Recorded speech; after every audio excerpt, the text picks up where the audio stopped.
I didn't disappear because I was lost. I disappeared because I could feel myself losing the signal.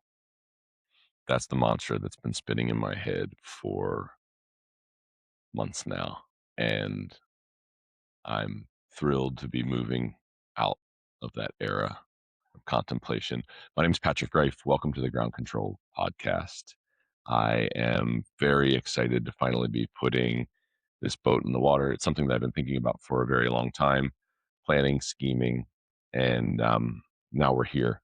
So before we get into the first episode of the Ground Control Podcast, I thought that it would make a little bit of sense to kind of talk about um, who I am and how I got here. So I have been building businesses here in Baltimore, Maryland for about 15 years now.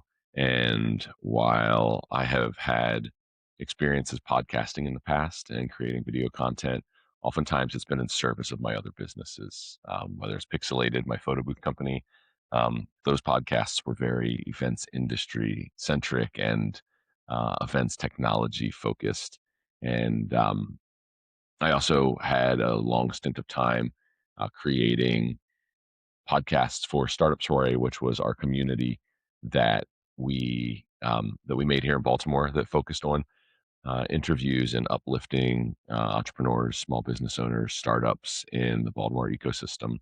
And while all of those previous experiences were really fun and they really um, showed me how much I enjoyed making this kind of content and talking and storytelling, all those things, they never really placed the most core aspects of my point of view and how I wanted to show up and do things at the forefront. So, um, a few years ago when I started building ground control, I knew that at some point I would launch something like this. Um, and it's a little nerve wracking because this is the first time that I am um, doing a content vehicle, a show that isn't an interview format. So it's just me and you chatting, talking through these ideas. And and that's a little bit scary because when you have a co-host or you have someone there that you're interviewing, all you need to do is um, ask them a few good questions, be a good listener, and then build from there. And with this format, it's just me and my ideas and figuring out how to pick through them and wayfind, and that can be intimidating to say the very least. So I thought that it made a lot of sense to just say that first and foremost. But that being said, that's not the theme of this podcast. The theme of this podcast is it's wayfinding, it's ground control, it's figuring out where your center of gravity is and how the decisions that you make for yourself help you to continue along that journey in a way that feels good to you.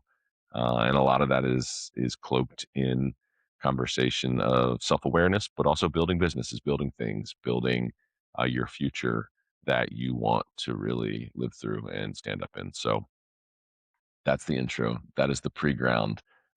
Welcome to the first episode of the Ground Control Podcast.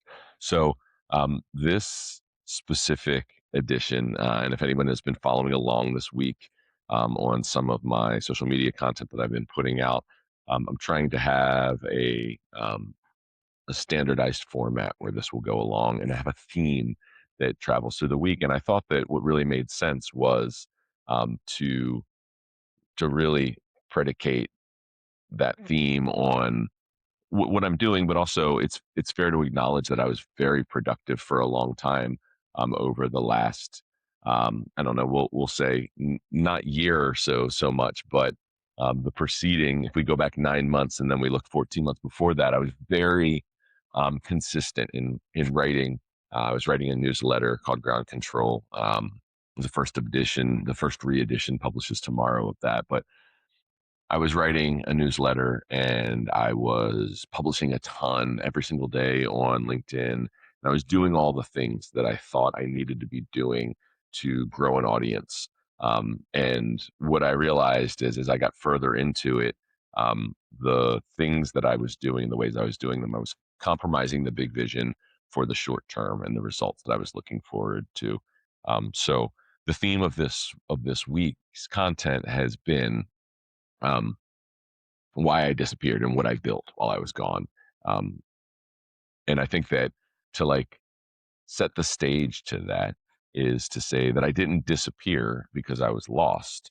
I disappeared because I could feel myself losing the signal that I had been broadcasting about who I was and what I wanted. Um, n- Nothing was wrong in terms of what I knew that I wanted to do. Like the work was moving, I was publishing. Like there were plenty of likes. Some of them earned, some of them paid for. We talk about earned, earned and bought media. Um, the numbers were good. Honestly, the numbers were amazing. Um, but internally, something was slowly, glacially drifting away. Um, that's what this week has been about. And that's what today's podcast is about. So without further ado, welcome to Ground Control. So the idea behind Ground Control, again, I said it before, but it's really about holding yourself accountable to setting the stage for what you want to do and then executing to do that thing, and really bringing that level of self-awareness to the forefront. And accountability is a very hard thing. I say that, and 99% of the statements that I make, they're always, I think that they can often feel prescriptive, like I'm speaking to you, but almost always I'm speaking to me in the mirror, right? I'm talking to my own self about my own observations that I have found. And I think that what the reality is, particularly in this life that we live in, is that those universal truths, they resonate more with other people than we realize that they resonate with. So um, if it feels prescriptive, just know that I'm talking to me. I'm not talking to you, and hopefully um, it will resonate in a similar capacity. So when I had initially started Ground Control, I knew that it was a writing vehicle. It was a newsletter for me to take all of the experiences that I had building Pixelated and building Startup Soiree and building other projects in between. Um, and it was a vehicle for me to talk about those, and then also to parlay all of my generalist skill sets to a place where I could make sense of it. Like I wanted to make sure that I was building a business that was representative of me and the best things that I had to offer up. So that's where I started, and it was a weekly newsletter. And quite frankly, it started incredibly. I really felt like I was feeling my way through it, that I was finding my center of gravity and what I was really trying to do. I often talk about, particularly in my consulting business, being a person that's able to listen to someone's challenges, the things that they're grappling with, and then to recite it back to them, and it happening in such a way that I shift the prism just enough that it really sheds light for them, that it's positive and it's productive. And I felt like those early months of writing the Ground Control newsletter were doing just that. That was the heart side of it. The practical side of it was, um, how do you build an audience? Like, what are those things that you do to build an audience? So, in addition to writing this soul seeking newsletter on a weekly basis, I was also, like I was publishing on social media, right? Like I was writing for LinkedIn, I was writing for Twitter, um, and using that as a way, as a path to acquisition for subscribers, right? For people that wanted to read my writing. And what was happening was they were kind of like dual pillars, if you will. And I was publishing the weekly newsletter, and I was getting DMs in my LinkedIn, and I was getting text messages from subscribers that are friends. And I was getting phone calls and email replies to the newsletter saying, like, this was exactly what I needed. This was amazing. This was so great. And not because they wanted to be like, good job for trying this thing. It was that the ideas that I was sharing and the things that I was communicating, they were resonating in a real way. And just to be candid and a little crass, it was fucking amazing. It was fucking amazing to have these ideas that I'd had for so long and I'd wanted to put out there for so long resonate. And like, I hope that the smile on my face is evident of exactly how that made me feel. It was incredible. So there was nothing wrong with it. It was perfect, except from a promotional perspective, I wasn't really growing my readership, right? And the whole side of this is, like, you want more people to read these ideas, you want more people to come into it. Um, and what that meant for me was that I had to figure out how to do that. And generally speaking, if you're reading the words of wisdom from gurus and other people that create content like this, like your newsletter is your distribution channel for like the big ideas, but your acquisition happens through social in a lot of ways, right? You find readers and you build your list by publishing content on LinkedIn or on X or Twitter or whatever you want to call it, and then from there you convert. So slowly, as I figured out the newsletter side of it, I really um, started to shift my attention over to figuring out how I could better architect a system for subscription acquisition, right? How do I add more readers to my newsletter? And I primarily did that through LinkedIn because it was my most effective platform. So I started to really evolve my writing. And instead of having my writing be reflective of the ideas that I was trying to communicate, I started to implement the technical strategies that were working in that moment. And anyone who focuses and has any kind of modicum of success in any social media platform knows that um, it's 90% the technical strategy you're deploying, and it changes every day almost, right? So you need to be very much in step with what is the algorithm doing, right? What is the format, right? Are carousels working? Is it short form video? Is it polls this week? Like, how is your hook? How is the second line that follows after your hook? How do you get people to expand your posts and read through it? So I went in and I started becoming much more of a technician of that world. And slowly but surely, the content that I was putting out there lent itself more to the execution of those optimized strategies than it did the message. And with every one of those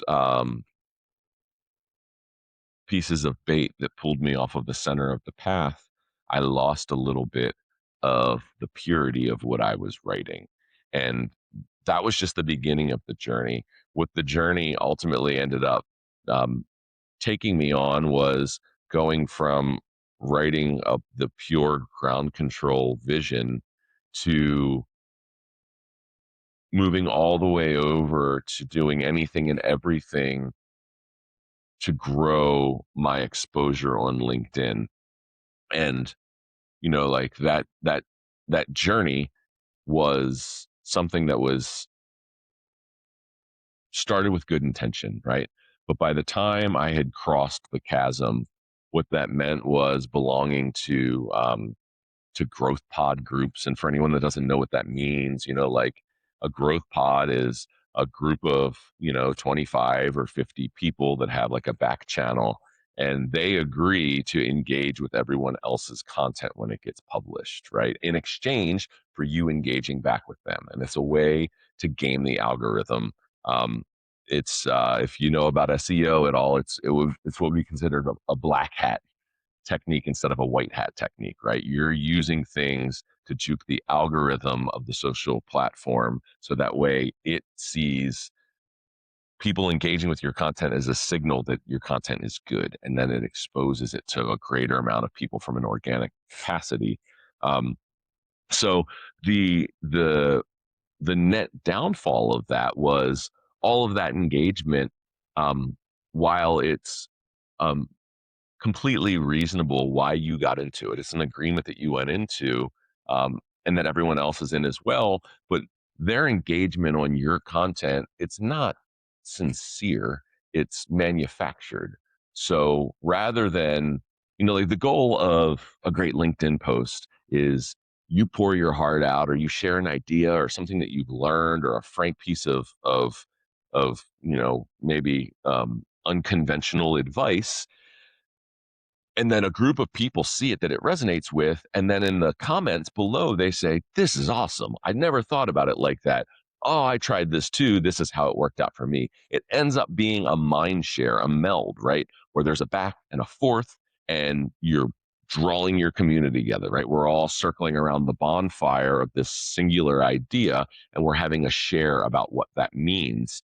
And in engagement pods, it's not about that. So what ends up happening is the comment that's being left is meant to be and is broadly relevant to what you've written, but it's generic and it's not actually saying anything. It's not actually participating in the comment because all anyone is trying to do is run through the room and put their post-it note on every space that they're required to for that day.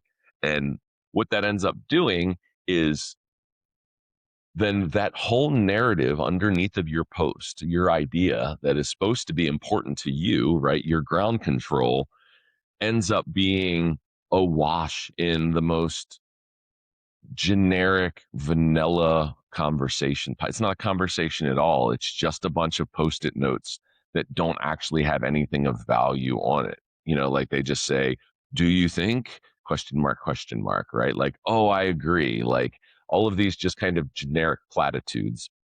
So, and further away from the center of my gravity I get, right? I'm journeying further and further away.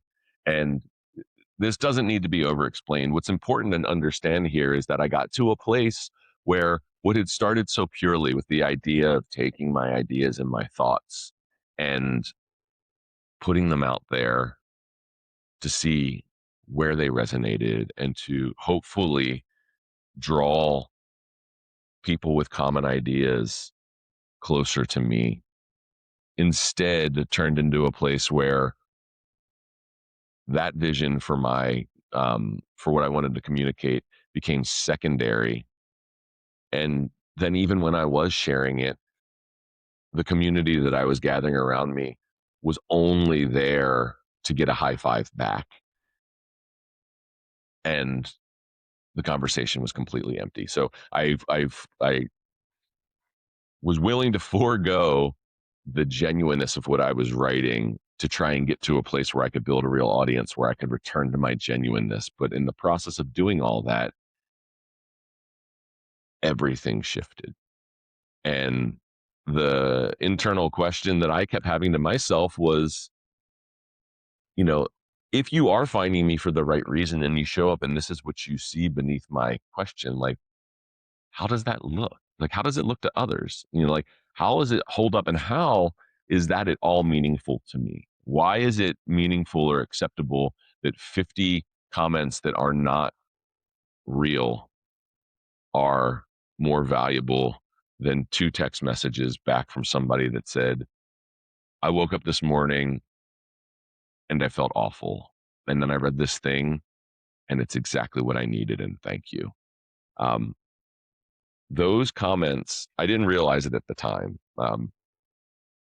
That's not true. I realized it every moment. Every single one of those comments lit me up, set my world on fire. It was the greatest, greatest compliment that I think I've ever received, to finally be out there sharing these, um, non-traditional ideas, to be sharing um, vulnerability in a very big way, to be putting it out there and to have it resonate was fucking incredible.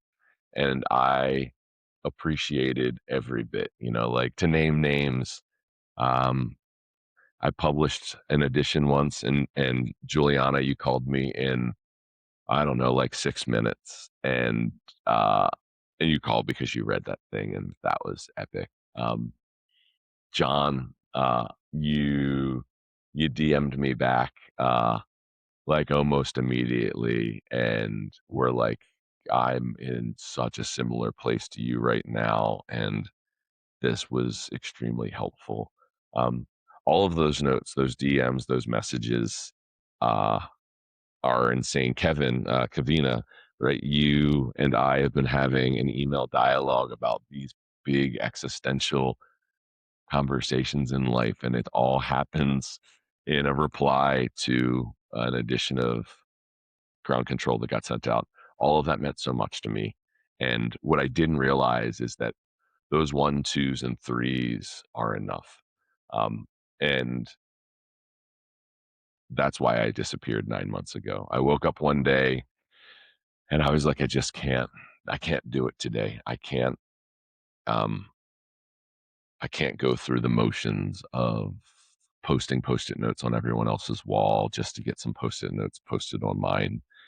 And I took the day off, and I thought it's fine. Like I'll just take the day off because right in social media land, it's consistency above all things. And if you miss a day, like the algorithm's gonna spank you for it. It's so fucked up. Um, so like we're terrified to do that, and I was terrified, and I had all the guilt and all the feelings about it. But I took that day off, and I took the day off after that, and the day off after that, and feeling terrible about it. And then I thought, well, it's been a day, so I'm going to take a week. Um, and then I took a second week, and then it was a month. And then before I knew it, I looked up, and it was 9 months later. And in those 9 months, what I did was I just got down to work.